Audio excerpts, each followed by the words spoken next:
Hey there everyone, it's me, Matthew. Welcome back. I'm glad you're here. Last time, we talked about the Sermon on the Mount. It's a speech Jesus gave that taught about things related to being a follower of Jesus. We focused on one of the things that he talked about, being worried, and how we should try our very best to stay focused on Jesus and not our worries. We also didn't find any worried birds or flowers last time. Hey, are you guys worried? Hey, are you worried? Today, we're going to be talking about a man named Zacchaeus. Huh! Bible! Story! Time! Bible story time. Today's story can be found in the Bible in Luke chapter 19, verses 1 through 10. And this is a classic Bible story, if I have ever told one. Okay? It even has a song about the character in the Bible story, Zacchaeus. It goes a little something like this. Zacchaeus was a wee little man was he. Now, I'm not going to sing the rest of it, well, because one, I'm not a very good singer, and two, it's all over the internet, and I'm sure you can find it. But, just like the song suggests, he was a wee little man, a short man. And that comes into play a little later in the Bible story. So let's learn about Zacchaeus. Zacchaeus lived in Jericho, which, if you remember, is the city Joshua led the Israelites around and walked around, and then they yelled and trumpeted and the walls came tumbling down. That very same Jericho. And he was also a chief tax collector. And this job was one that collected the tax, which is a payment you have to make to the government to help the government run and things like that. But oftentimes tax collectors would take extra money from people. Say the tax was 10 gold, the tax collector might say it was 15 and then keep the 5 gold. And people felt cheated and wronged by tax collectors. So Zacchaeus probably didn't have very many people that liked him because he was a chief tax collector. This also meant, though, that he was very, very wealthy. Now that we know a little bit more about Zacchaeus, on to the story. Jesus, as he often does, was passing through the town of Jericho. And whenever he comes to a place, there's a large crowd that forms.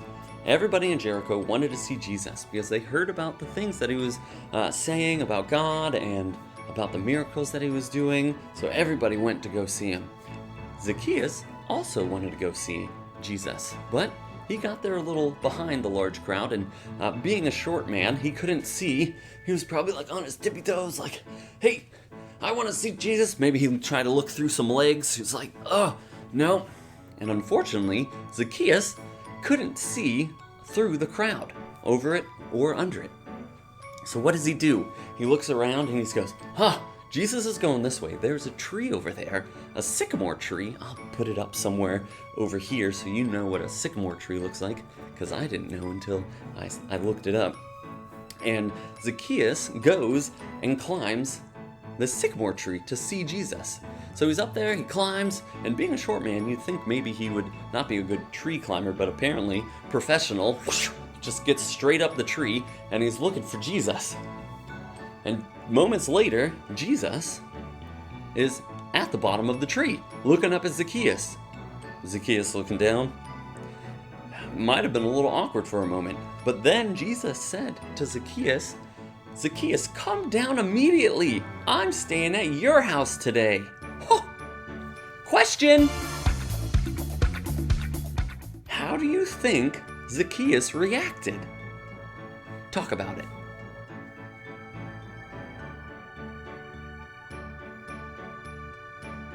He must have been so excited.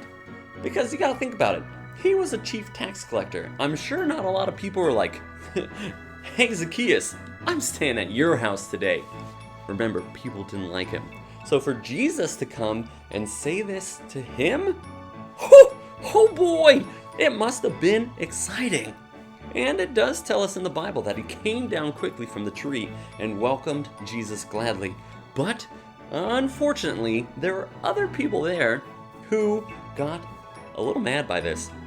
because they saw Zacchaeus as a sinner, and they were trying to figure out and started to mutter to themselves and to others why Jesus was going to stay at the house of a sinner. Editor Matthew here. I was just going over the footage, and I just wanted to say how sad it is that the other people there couldn't be happy for Zacchaeus and share in his excitement. I think oftentimes we get so focused on ourselves and us wanting the win or wanting the thing that we forget that we can celebrate other people's wins because we want it for ourselves and we get jealous. So encouragement for you today, celebrate other people's wins. It's okay to do. Get excited for them. Anyways, back to the video. This negativity, though, didn't affect Zacchaeus one bit. He was too focused on Jesus. And he says to Jesus when he comes down from the tree, I am going to give away half of my possessions to the poor. And if I have cheated anyone, I'm going to pay back to them 4 times the amount. Whoa, talk about a heart change. Jesus responds to this by saying that salvation has come to this man's house and that the Son of Man, Jesus, has come to seek and to save the lost. And then the story ends. So you might be asking yourself, Matthew, why are we talking about this guy? Why are we talking about Zacchaeus? Well, I'll tell you, Jesus loved Zacchaeus when not very many people did. Jesus showed love and kindness by choosing Zacchaeus over all the other people in the town, even though Zacchaeus was perceived to be a sinner. And spoiler alert, we're all sinners. And Jesus has shown us the same kindness and love that he has shown Zacchaeus by coming to earth to do what he was sent here to do. Now, we're not going to get into it today. It's a good thing to know, but we're not going to get into it today because the next couple Bible storytime videos are all about what Jesus came to earth to do. It's pretty exciting. So stay tuned, okay? Whew!